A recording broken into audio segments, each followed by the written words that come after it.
खुलुमबाय स्टुडिअ दङ आं राजिब बसुमतारी आरो बे समाव राजखान्थि बेलायाव गोबां दैदेनगिरिफ्रा गाव गावनि मासिखौ गाव गावनि गादिखौ माब्लाबाबो एबा बोख्लाय जानायखौ माब्लाबाबो लुबैया नाथाय बेबाराव बिटिआरनि गाहाय मावफुं सोद्रोमा प्रमद बर' बिथाङा प्रमद बर' बिथांनि खुगानिफ्राय गिबि खेब बेफोरबायदि राजखान्थि एबा राजखान्थिनि दैदेनगिरिनि खुगायाव बे समाव खोनानो मोननाय जादों आरो बे बाथ्रायानो जाहैबाय जुदि इउपिपिएल राजखान्थि दोलोनिफ्राय सोरबा जुदि बिटिआरनि सीएम मासिखौ लुबैनाय दङब्ला आं दिनैनो हगारना होगोन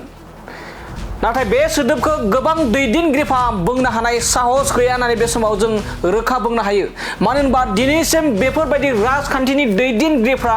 गावनि मासिखौ हगारनायनि बाथ्रा बुंनाया गोबां आसि बिजौआव सानजानाय होननानै बे समाव बुंनांगोन बेबायदिनो बिटिआरनि गाहाय मावफुं सोद्रोमा प्रमद बर' बिथाङा गोख्रों बाथ्रा बुंदों दि जेराव राजखान्थि बिथिङाव मासिखौ लानानै गावनि जाखिनि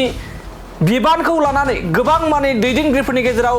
गोरोन्थि बुजिलायनाया सोमजिबाय थायो नाथाय बे समाव खौरांगिरिनि सिगाङाव रोखा फोरमायदों बिटिआरनि गाहाय मावफुं सोद्रोमा प्रमद बर' बिथाङा फोरमायदों दि जोंनि दोलोनिफ्राय सोरबा चिफ लुबैब्ला एबा सीएम लुबैब्ला गाबोन आं हगारनानै होगोन बे बाथ्राखौ बुंदों बिटिआरनि गाहाय मावफुं सोद्रोमा प्रमद बर' बिथाङा आरो बिथाङा फोरमायबावदों दि बे मासिया रावनिबो बिमा बिफानि नङा एबा आंनि बिमा बिफानि नङा होननानै रोखा बाथ्रा बुंदों जुदि जोंनि दोलोनि गेजेराव सोरबाफोर चिफखौ लुबैनाय दङब्ला सावरायनायनि गेजेरजों आं गाबोननो हगारना होगोन बे बाथ्राखौ गोबां दैदेनगिरिफ्रा बुंनो हाया बेफोरबायदि बुंनाय बाथ्राया आसि बिजौआवनो सानजानो हानाय होनना बुंनांगोन जेराव बे समाव बिटिआर हाग्रा बिफाननि मावफुं सोद्रोमा रनजित बसुमतारी बिथाङाबो मोनसे समाव रोखा फोरमायदोंमोन दि 14 नं चिरां दुवारखौ खाम्फा बरगयारी बिथांनि मुङाव आं हगारना होगोन होनना बुंनाय बायदि थिग बेबायदिनो बिटिआरनि गाहाय मावफुं सोद्रोमा प्रमद बर' बिथाङाबो दिनै रोखा फोरमायदों जुदि सोरबाफोर जोंनि दोलोनिफ्राय चिफनि मासिखौ लुबैब्ला गाबोन आं हगारना होगोन होननानै रोखा फोरमायदों बिटिआरनि गाहाय मावफुं सोद्रोमा प्रमद बर' बिथाङा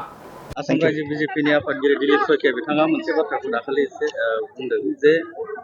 बिटिसिआव चिफखौ लानानैनो गाव गावनि गेजेराव मोनसे गोनो गोथो सोलिबाय थादों बिटिसिआव चिफआ सोर जागोन इउपिपिएलनि बिथांमोननि गेजेराव जादों खोमा जोंनियावथ' गैया जोंनियावथ' रावबोआनो गैया आंखौ जुदि सोरबा जोंनि दोलोनिया बुङोबा आं चिफ जागोन आं बिनोनो होगोन आंथ' आरो आंनि बिमा बिफानि सम्पतिबो नङा आंनो सरकाराबो लिरना होआखै बर' आइ आफा रायजो राजायाबो लिरना होआखै जे नों थैजासिम चिफ जा बेखौ गोदानै बुंनांगोन मा नों जोंनि दोलोआ थांखि लागोन गाबोन जाय जानो गोसो बिनो जागोन जाय मोजां जाय फिट बिनो जागोन बेखौ लाना साननांगौ गैया बड'लेण्डनि रायजो राजाया जे 30-40 बोसोर खस्थ' मोनबाय बेवहाय जे मानसि थैबाय बेवहाय जे जोंनि आइजोफ्रा खस्थ' मोनबाय हारि माहारिनि दांगा जाबाय बेखौ बोरै फोजोबगोन बिनि सायावसो बाथ्रा बुंनांगोन बेखौ बोरैहाय फोजोबगोन दिनै जे जों बोसोरब्रै खावसे मोजां लाखिबाय इयुनाव बोरै मोजां लांगोन बेखौसो बिथांमोना बयबो बुंनांगोन बेयो चिफआ सोर जागोन बेलाय मा गिदिर बाथ्रा सानसे जिरायबाय दोलोनि गेजेराव सावरायबाय आमखाया चिफ जागोन बेनो जाबाय